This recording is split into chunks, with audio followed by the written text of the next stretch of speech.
सन्चै हुनुहुन्छ। सो मैले आज एउटा भिडियो लिएर आएको छु भनेपछि लेख्ने कसरी, लेखाइ कसरी लेख्ने।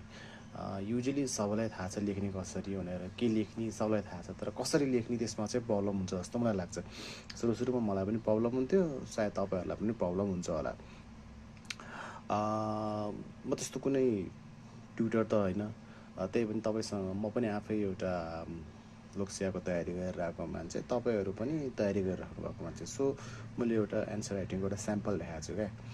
सो अब यहाँ हेर्नु है, मैले के गर्न खोजिरहेको छु त भनेपछि पहिला चाहिँ मजाले भनेको चाहिँ define central bank, explain the role of NRB on economic development भनेर भनेको छ 3+7 भनेर 10मा दियो।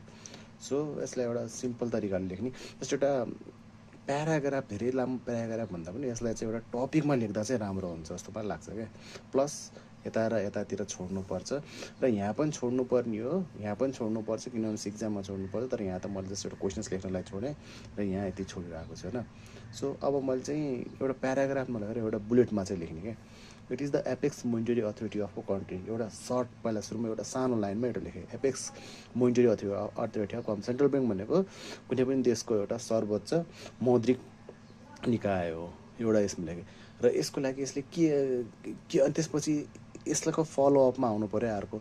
अब जस्तै चाहिँ for this course of actions, यो काम गर्नको लागि होइन, it is entrusted with responsibility of issuing notes, coins and license to BFIs and regulated supervises भनेपछि एउटा कोर उसको फङ्सन्स आयो, र त्यो फङ्सन आइसकेपछि चाहिँ नि उसको अब्जेक्टिभ के हो यो लेखियो।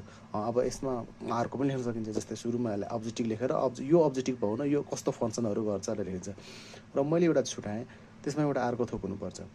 सेन्ट्रल ब्याङ्क भन्न सोधेछ नेपालमा चाहिँ 14 वैशाख 2013बाट नेपाल राष्ट्र ब्याङ्कले सेन्ट्रल ब्याङ्कको भूमिका निभाइरहेको छ भनेर चाहिँ त्यो लेखेको अलिकति राम्रो हुन्थ्यो। सो एउटा यति भयो।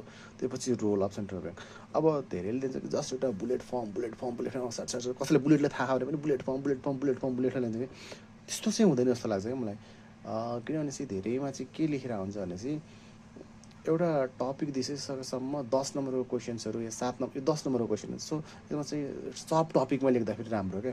जस्तै मैले पहिला अब ट्रेडिसनल रोल भनेर लेखेँ होइन, ट्रेडिसनल रोलमा के पर्छ यो यहाँ लेखेँ।